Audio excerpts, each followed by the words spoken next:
Hello students, आज का जो हमारा टॉपिक है उसका नाम है प्रिवेंटिव डिटेंशन इन इंडिया। इसको हिंदी में कहते हैं निवारक अवरोध, लेकिन बोलचाल की भाषा में हिंदी से ज़्यादा अंग्रेजी में ये वर्ड लोकप्रिय है। हालांकि कल मैंने राइट टू फ्रीडम के बारे में जब बता रहे थे तो उसमें मैंने प्रिवेंटिव डिटेंशन के बारे में भी थोड़ा सा बताया था, लेकिन यूपीएससी के एग्जामिनेशन में प्रिवेंटिव डिटेंशन पर अलग से क्वेश्चन आते हैं। जैसे कि क्वेश्चन ऐसा रहेगा कि what do you mean by preventive detention, preventive detention से आप क्या समझते हैं, उसका हिंदुस्तान में उपयोगिता क्या है, व्हाट इज इट्स यूटिलिटी, तो इसकी उपादेयता क्या है, क्या प्रिवेंटिव डिटेंशन को रखना चाहिए या नहीं रखना चाहिए।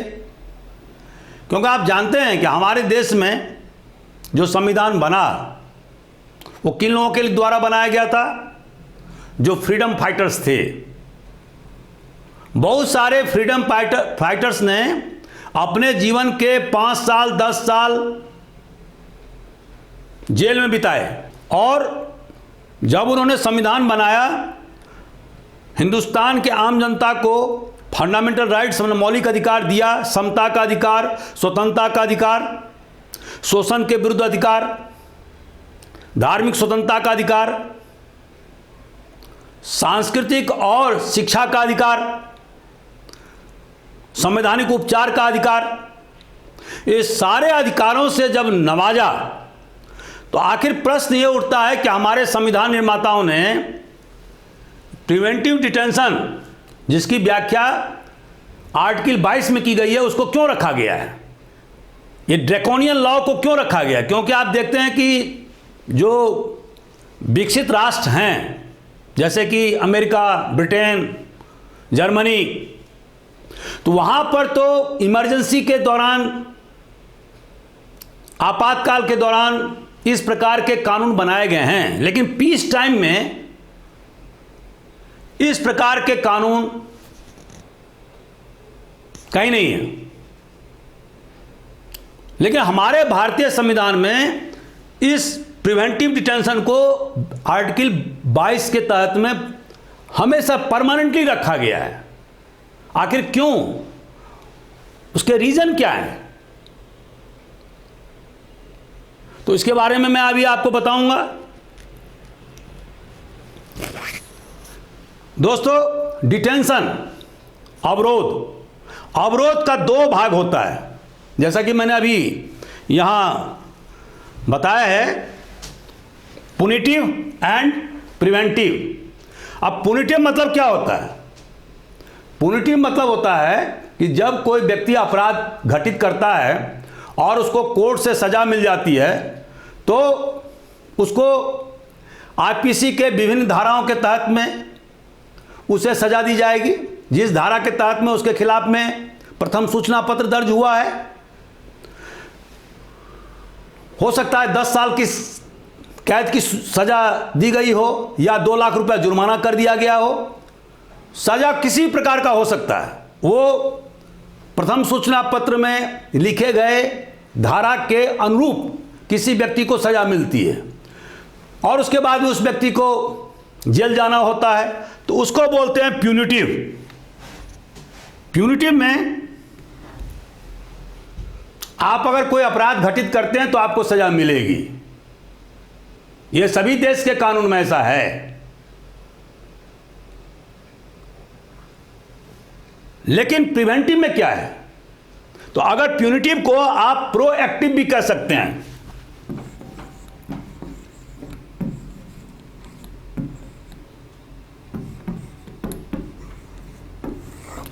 प्रोएक्टिव और प्रिवेंटिव को रेट्रोएक्टिव कह सकते हैं।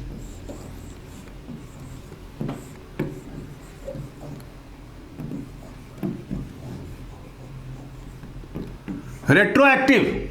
अब प्रिवेंटिव मतलब क्या होता है? प्रिवेंटिव मतलब ये होता है कि अगर शासन को ये लगता है कि आपके बाहर रहने से, फ्री रहने से आप कोई अपराध घटित कर सकते हैं, देयर इज समथिंग सस्पिशन, संदेह का आधार है जिसमें कि आप किसी अपराध को अंजाम दे सकते हैं। दोस्तों, मैं यहां बताना चाहता हूं कि हमारे देश के जो सीआरपीसी है उसमें धारा 151, ये क्या है? एक प्रिवेंटिव धारा है। धारा 106, 107, 108, 109, 116, ये जो सीआरपीसी के धाराएं हैं ये सभी प्रिवेंटिव धारा हैं। परिशांति भंग अगर किसी के द्वारा किया जा सकता है तो उसके लिए पुलिस वाले क्या करते हैं? धारा 107-16 का इस्तिगासा पेश करते हैं कोर्ट में।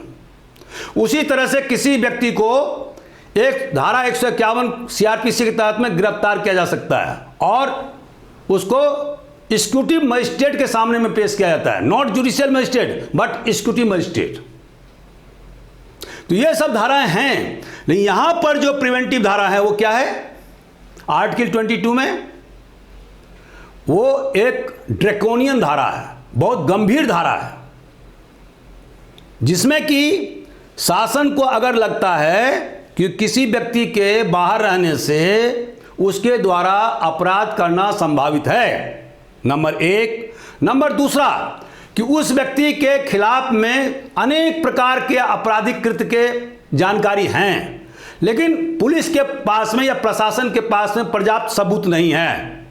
तीसरा, वो व्यक्ति इतना ज्यादा ड्रेडेड क्रिमिनल है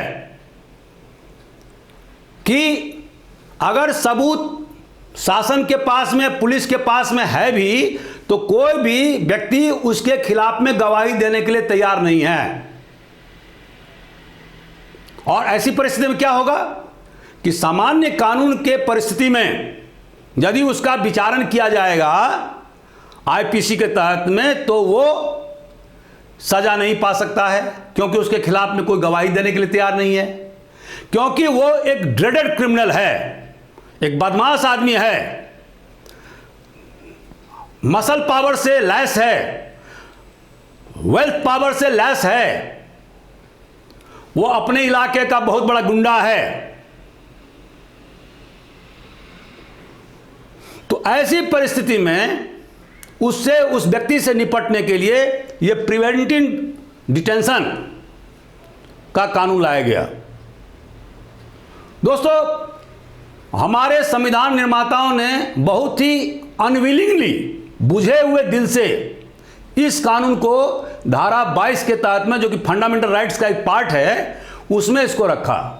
वो चाहते नहीं थे, लेकिन देश की परिस्थितियां ऐसी थी, आपको मालूम होगा देश आजाद जरूर हुआ, लेकिन देश का पार्टीशन भी हुआ, कम्युनल दंगे फैले, हिंदू मुसलमान एक दूसरे को मरने मारने पर उतारू थे, शरणार्थी की जबरदस्त समस्या थी, लूट खसोट का साम्राज्य व्याप्त हो गया था। तो ऐसी परिस्थिति में न चाहते हुए भी हमारे संविधान निर्माताओं ने प्रिवेंटिव डिटेंशन को धारा 22 के तहत में रखा, लेकिन उन्होंने कुछ शर्त लगाई। अब इसके पहले मैं एक लाइन और बता देना चाहता हूं, जो केंद्र सरकार को फॉरेन मामले, डिफेंस के मामले, सिक्योरिटी के मामले, माने विदेश मामले में, प्रतिरक्षा के मामले में और सुरक्षा के मामले में कानून बनाने, प्रिवेंटिव डिटेंशन के तहत में कानून बनाने का अधिकार है। उसी तरह से राज्य सरकार को भी प्रिवेंटिव डिटेंशन के तहत में कानून बनाने का अधिकार है। किस पर? स्मूथ सप्लाईज, जो सामानों का transportation, supply of goods and services. अब क्या होता है कि जो दंगाई लोग होते हैं वो क्या करते हैं, एक जगह से दूसरे जगह सामान नहीं जाने देते हैं, या बहुत सारे सरकारी कर्मचारी कहते हैं हड़ताल पर चले जाते हैं, जो इसेंशियल सर्विसेज हैं उसको वो ध्वस्त कर देना चाहते हैं ताकि सरकार को झुकाया जा सके। तो विभिन्न राज्य सरकारों ने एस्मा कानून बनाया हुआ है।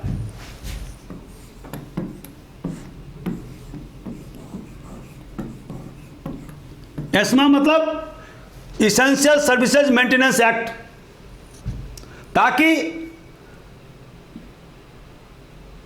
गुड्स एंड सर्विसेज का सप्लाई निर्बाध रूप से चले।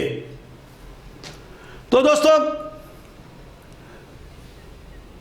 इसी तरह से पब्लिक ऑर्डर से निपटने के लिए, जैसे कि आप जानते हैं कि पब्लिक ऑर्डर या लॉ एंड ऑर्डर तो किसके मातहत है? राज्य सरकारों के पास में है, स्टेट लिस्ट में है। तो उससे निपटने के लिए भी राज्य सरकारों ने विभिन्न प्रकार के कानून इस प्रिवेंटिव डिटेंशन के तहत में बनाए हैं। एक बात और बताना चाहता हूं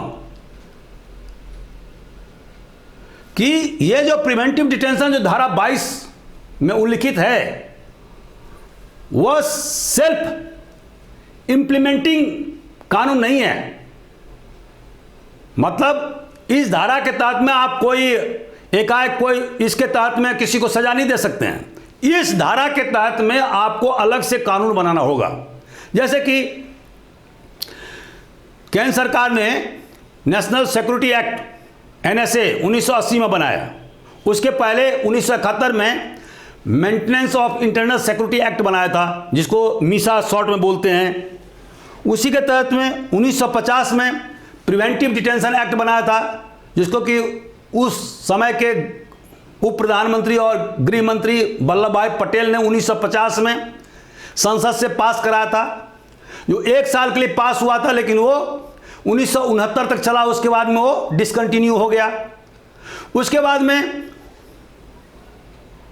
भारत सरकार ने टाडा माने टेररिस्ट एंड डिसरप्टिव एक्ट पास किया था 1985 में। बाद में उसे रिपील करना पड़ा।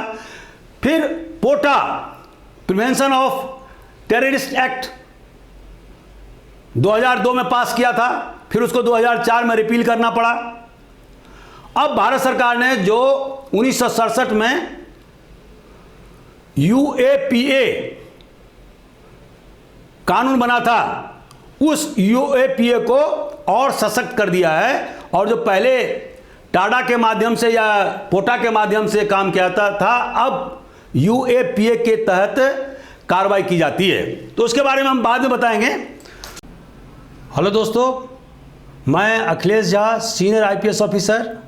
अगर आपको मेरा यह वीडियो अच्छा लगा तो आप इसको लाइक करें, शेयर करें, सब्सक्राइब करें। पूरा वीडियो देखने के लिए आप हमारे ऐप AJ IAS अकेडमी को डाउनलोड करें, जहां पर आपको हमारे बहुत सारे वीडियोस, टेस्ट सीरीज़ और PDF मिलेंगे। Thank you very much.